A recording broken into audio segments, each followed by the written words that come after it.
Deputy CM బట్టి విక్రమార్క అధ్యక్షతన cabinet sub committee సమావేశం జరగనుంది. కాసేపట్లో సెక్రటేరియట్లో కేబినెట్ సబ్ కమిటీ రైతు భరోసాపై చర్చించనుంది. సంక్రాంతికి రైతు భరోసా ఇస్తామని కాంగ్రెస్ ప్రభుత్వం ప్రకటించిన నేపథ్యంలో గతంలోనే నివేదిక అందించాలని సబ్ కమిటీని నియమించింది ప్రభుత్వం.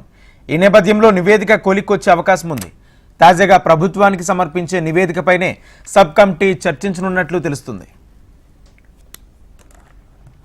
ఇదే అంశానికి సంబంధించి పూర్తి సమాచారం మా ప్రతినిధి అశోక్ అందిస్తారు. అశోక్.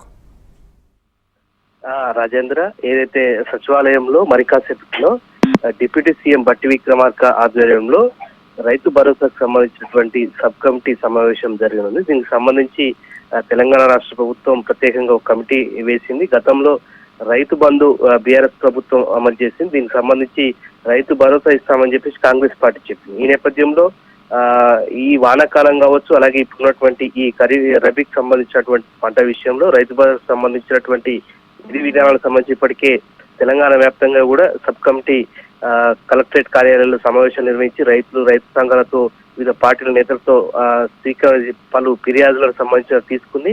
ప్రధానంగా విధి విధానాలకు సంబంధించినటువంటి వాటి ప్రయాణాలకు సంబంధించిన రూపకల్పన ప్రస్తుతం పూర్తయింది. ఈ నేపథ్యంలో సంక్రాంతికి రైతు భరోసా ఇస్తామని ప్రకటించినటువంటి నేపథ్యంలో 5 ఎకరాల 10 ఎకరాల లేదంటే గత ప్రభుత్వం ఇచ్చిన మాదిరిగానే ఇవ్వాల్సిన అవసరం ఉందన్నటువంటి కోణంలో ముఖ్యంగా ఇవాళ కీలక సమావేశం జరుగుతుంది. అయితే ఈ సమావేశం సంబంధించి కూడా కేవలం అటు సబ్ కమిటీ చైర్మన్ గా ఉన్నటువంటి బట్టి విక్రమార్క, అలాగే సుమన్ నాగేశ్వరరావు, శ్రీధర్ బాబు ముగ్గురు హాజరవుతారు. ఈ ముగ్గురు కూడా అంతర్గతంగా సమావేశం అవుతారు. ఎందుకంటే మాజీ ప్రధాని మన్మోహన్ సింగ్ చనిపోయినటువంటి ఘటన నేపథ్యంలో సంతాప దినాలు ఉన్నాయి కనుక సో ఈ సమావేశం కూడా అంతర్గతంగా జరుగుతుంది. కానీ ఏదైనప్పటికీ కూడా సంక్రాంతి పండుగకు సంబంధించి రైతు భరోసా తెలంగాణ వ్యాప్తంగా అమలు పరిచేందుకు కాంగ్రెస్ పార్టీ ప్రభుత్వం కృషి చేస్తున్నటువంటి సందర్భంలో ఇవాళ జరిగేటువంటి సమావేశం కూడా చాలా కీలకంగా మారనుంది.